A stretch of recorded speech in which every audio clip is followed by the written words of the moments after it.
When Nissan Motor Company unveiled its all-electric Leaf in 2010, the Japanese carmaker found itself uncharacteristically leading the automotive pack. Capable of traveling 100 miles on a single charge, the car leapfrogged those from most rivals who were focused on developing hybrids such as Toyota's Prius or simply squeezing more mileage out of their conventional gasoline-powered models. That head start helped turn the Leaf into the world's best-selling electric vehicle, with almost 300,000 cars sold since its introduction.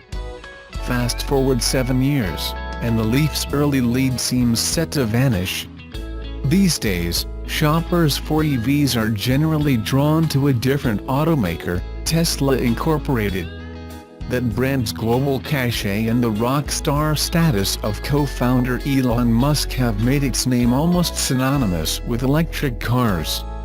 More than 450,000 people have put down deposits on Tesla's new Model 3, with a range more than double the Leaf's and a $35,000 starting price, about $5,000 more than the Leaf.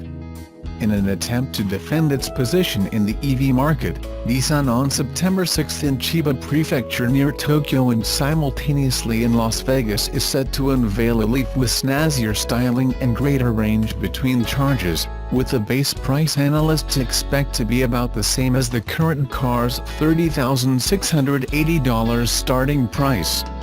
It remains to be seen whether Nissan can slow the momentum of the Model 3 or even General Motors Company's Chevrolet Bolt. It will be tougher for the new Leaf than for the first generation, as it's no longer the only mass-market EV, or monopolizing public attention, says Tatsuo Yoshida, a senior analyst at Sawakami Asset Management Incorporated. Tesla's brand is more alluring even if Nissan comes close to its technology. The Leaf has been losing EV cachet ever since longer-range alternatives came to market, starting with Tesla's pricey flagship Model S in 2012. The base Model 3 can go 220 miles solely on battery power, and the Chevy Bolt EV can do 239. The current Leaf has a maximum range of 84 miles with a standard 24 kWh battery and 107 miles with an optional 30 kWh pack. Nissan declined to disclose details on the new Leaf, including its range, before unveiling it. But analysts predict the redesign may have a 40 kWh battery pack as standard equipment and offer an optional one as large as 60 kWh in the future, making it competitive with the standard version Model 3 and Bolt in terms of mileage. Although battery-powered vehicles accounted for only 0.5% of the global car market last year, the prospects for EVs appear strong. Britain and France say they will ban sales of diesel and gasoline cars starting in 2040. China, the largest vehicle market, has enacted policies that have bolstered EV demand across the mainland and spurred a boom in EV startups there. Global carmakers have also announced ambitious plans. Volvo Car 80 says all its new vehicles starting in 2019 will be electric. A bigger scale is good for the industry as a whole, because it helps reduce costs and advance the evolution of the technology, says Tsuyoshi Yamaguchi, Nissan-Renault Alliance Executive Vice President for Technology Development. Everyone is following us. To maintain its position, the new Leaf will have to cut through today's market clutter. Before the official unveiling, Nissan has been teasing images of the car, including sketches of its aerodynamic design elements. The carmaker has also revealed some advanced features that may narrow the appeal gap with Tesla. Chief among them is a system that allows drivers to control braking and acceleration with a single pedal. A similar feature helped Nissan's Note compact car last November become the automaker's first vehicle since 1986 to win the title of monthly top-selling car in Japan.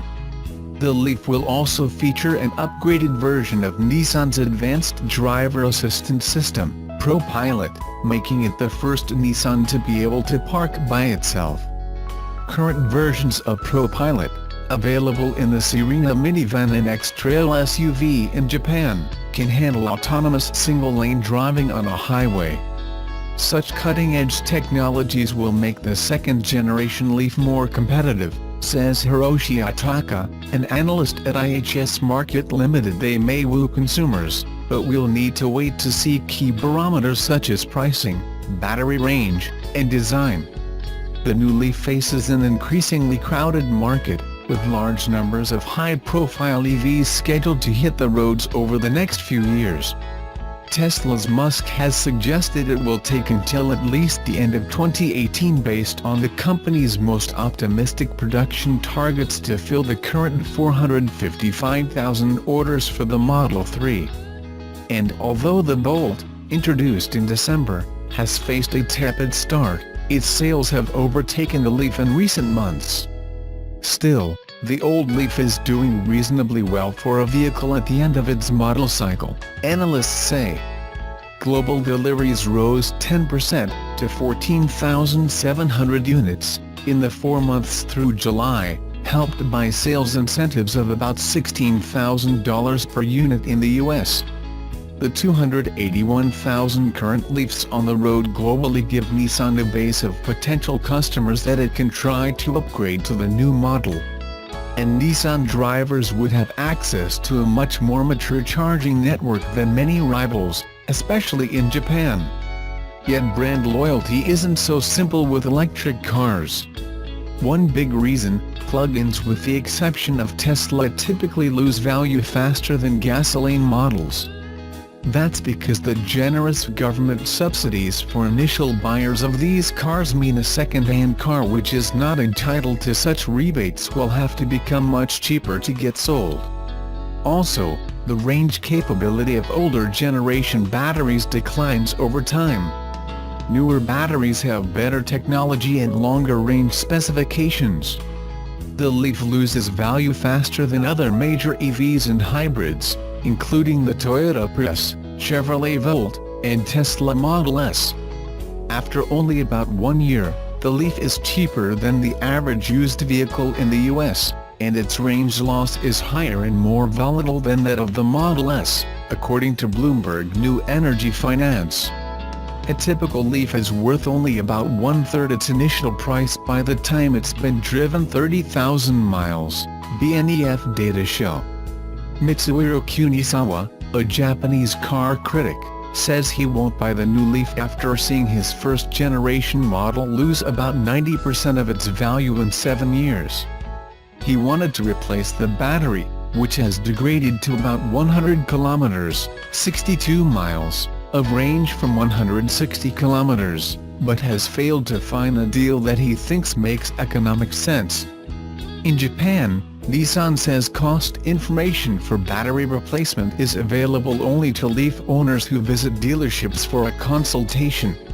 In the US, the automaker has a program allowing drivers to turn in old batteries and buy new 24 kWh battery packs for $5,499 each. Range anxiety, a new phrase to the lexicon of the environmentally conscious, refers to the constant worry experienced by an electric car driver that their car will run out of charge before they can reach a charging station.